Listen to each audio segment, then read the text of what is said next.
El 24 de marzo de 1976 comienza uno de los periodos más oscuros y nefastos de nuestra historia.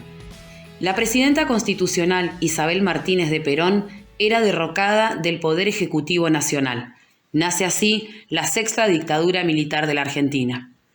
Este golpe peculiar cuenta con el apoyo de la sociedad rural, grupos empresarios y financieros, el sector más conservador de la Iglesia Católica y, por supuesto, medios de comunicación masivo. También es peculiar porque reúne por primera vez en un golpe a las tres salas militares: Ejército, Armada y Fuerza Aérea. Se implanta un modelo de terror y persecución en todo el ámbito nacional. Miles de personas van a ser secuestradas, torturadas y asesinadas con un injustificable fundamento: la subversión. El llamado Proceso Nacional había entrado bruscamente para eliminar la guerrilla o a cualquiera que atentara contra la institucionalización del país. Aunque muy pronto el término subversivo para la dictadura se ha extendido a sindicatos, gremios, políticos, cantantes, artistas, trabajadores y sobre todo estudiantes que proponían una mirada distinta. Lamentablemente, uno de los hechos más destacados de la época fue la Noche de los Lápices. Consistió en una serie de secuestros y asesinatos. 10 estudiantes secundarios fueron secuestrados y torturados, de los cuales 4 fueron asesinados sin que se hallaran sus restos hasta la fecha. Los desaparecidos eran estudiantes, en su mayoría adolescentes, 3 menores de 18 años.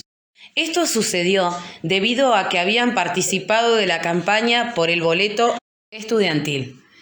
Rápidamente fueron creados centros clandestinos de detención, que no eran más que lugares de dolor, sufrimiento, tortura y muerte.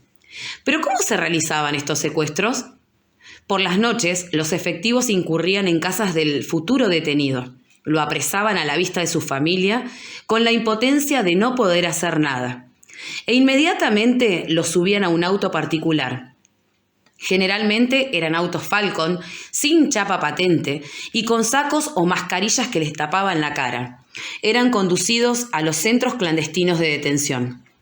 Fue el Vesubio, la Berna, la B2 de Córdoba, la Escuela de Tucumán, así como más de 300 centros clandestinos que funcionan en este periodo en todo el país. Pero sin duda, el más temible de todos era la Escuela Mecánica de la Armada Argentina, también llamada ESMA, comandada por el general Macera. Aquí se torturaban a los detenidos de diferentes formas: electrochoques, quemaduras y tantas otras modalidades. El objetivo no era otro que el detenido delatara la ubicación de otros conocidos o buscados. Tras semanas de torturas y violaciones, en la mayoría de los casos, el detenido o detenida era ejecutado. En caso que la detenida se encuentre embarazada, se esperaba el parto, donde el bebé era rápidamente apartado, siendo dado en adopción a familias cercanas militares. Posteriormente, la madre también era asesinada. Algunas veces eran fusilados o asfixiados, pero ocultar tanta cantidad de cuerpos era imposible, por lo que se inventó el método de traslados. Consistía en sedar al detenido, subirlo a un avión y arrojarlo al Río de la Plata.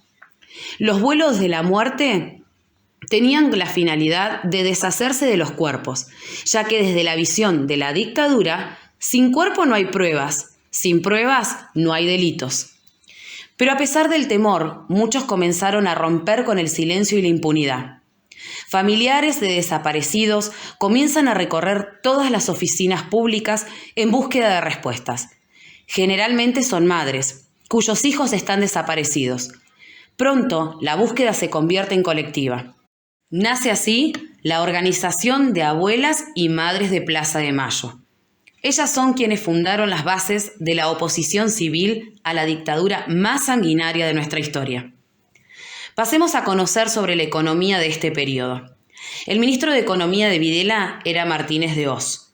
Él implanta un modelo económico neoliberal que posibilita la libre competencia entre los productos extranjeros y las empresas y pymes nacionales. Elimina la política proteccionista implantada por Perón y establece una inflación anual del 400%, lo que ocasiona el cierre de fábricas, desempleo y hambre. El malestar social es controlado con el temor, impartido en la sociedad y cortinas de humo con pequeños momentos de felicidad, como por ejemplo fue el Mundial del 78. Al frente de la dictadura cívico-militar estuvieron diferentes presidentes elegidos por la misma junta militar. El primero fue Jorge Rafael Videla, desde 1976 a 1981. Le siguió Roberto Viola, que asumió y decimió en el mismo año, siendo destituido del cargo por la propia Junta. Se suele hablar de este hecho como el golpe dentro del golpe. En su reemplazo asume Leopoldo Fortunato Galtieri, quien lleva a nuestro país a un conflicto bélico por las Islas Malvinas. Que vengan, les presentaremos batalla.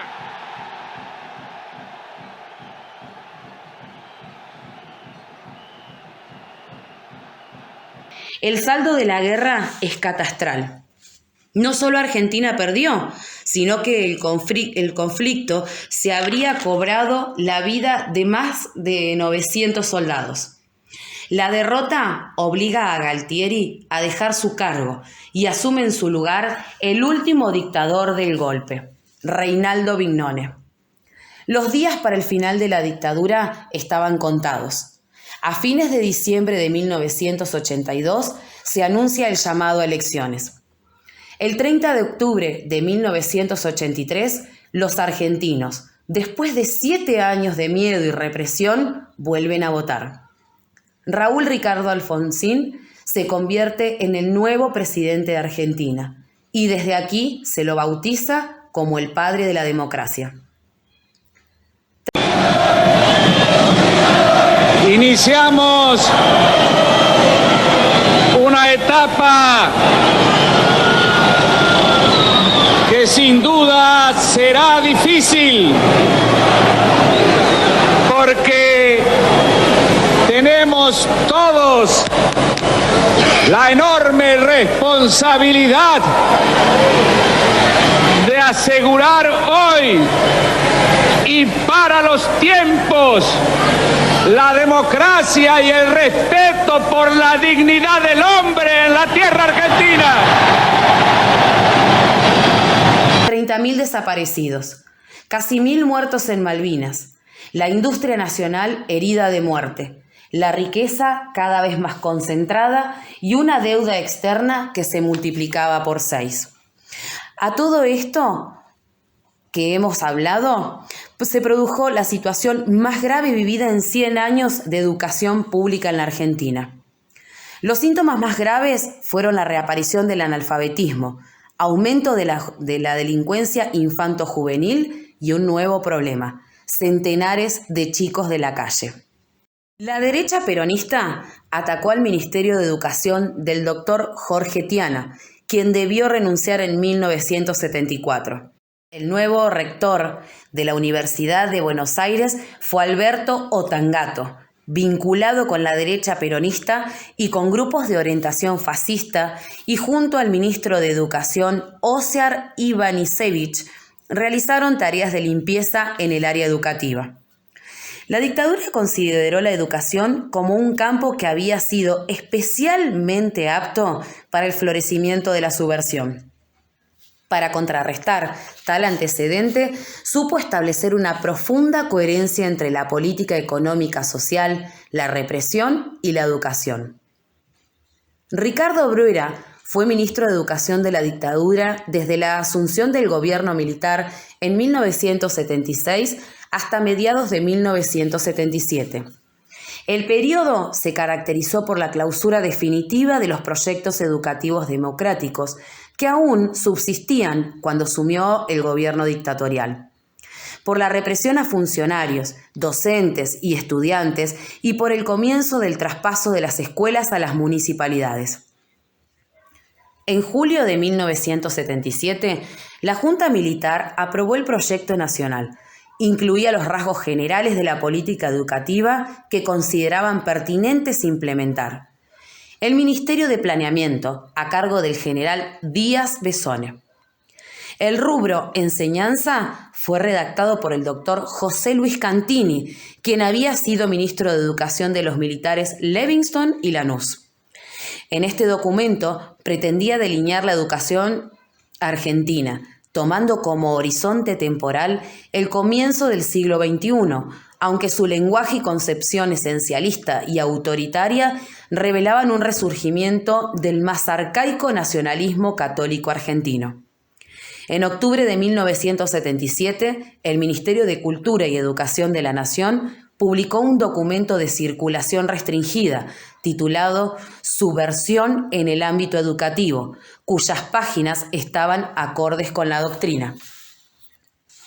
La moralización de la educación atacó los contenidos escolares, encubriendo la enseñanza de la religión católica que el gobierno no se atrevió a imponer. En la materia formación moral y cívica se explicaba que la cultura argentina tenía 3 raíces grecorromanas y se enseñaban principios religiosos. El ataque a las universidades nacionales fue frontal. Arancelamiento, cupos, exámenes de ingreso altamente selectivos, así como el proyecto de eliminación de las universidades del interior, que comenzó con el cierre de la de Luján, constituyen las medidas administrativas más importantes.